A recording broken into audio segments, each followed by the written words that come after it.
My name's Liz. I'm with an organization called Eco Urban Gardens, and we are a nonprofit farm-to-table and farm-to-school.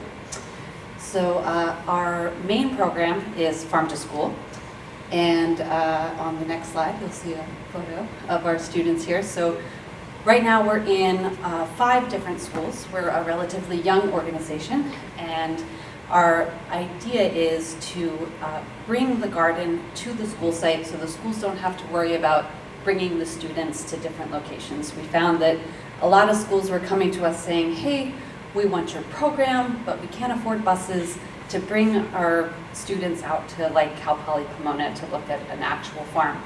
So we decided to bring the farm to the school. And as you can see in this photo, we've got on the right, our school in El Monte, Arroyo High School. They're planting an apple tree. They were really excited about that.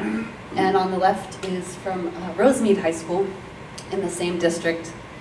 And here's some photos of some of the food they produced this last year. And everything that the students produce gets used in their Culinary Arts program. So the students actually learn to build the soil through composting, cultivate the product, harvest it, and then bring it to the Culinary Arts kitchen. That's a pretty key component of our program. We realized that just teaching them how to grow and harvest wasn't enough. They weren't actually eating any of the vegetables that we were harvesting. So what we realized is that we had to show them how to cook it, how to eat it, how to make it taste good.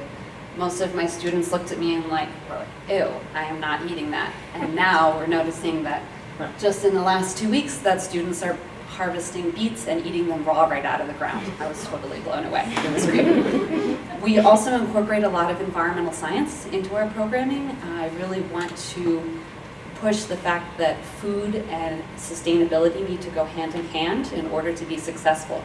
So we teach the students how to build swales and berms and hugelkulturs.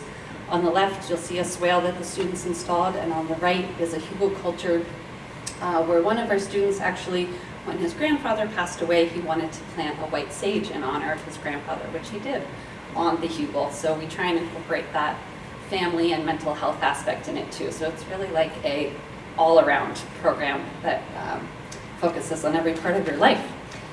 So we were very lucky to be the recipients of the Legacy Grant from USGBC this year, and this is the kind of rough draft of what the garden at Arroyo High School is going to look like.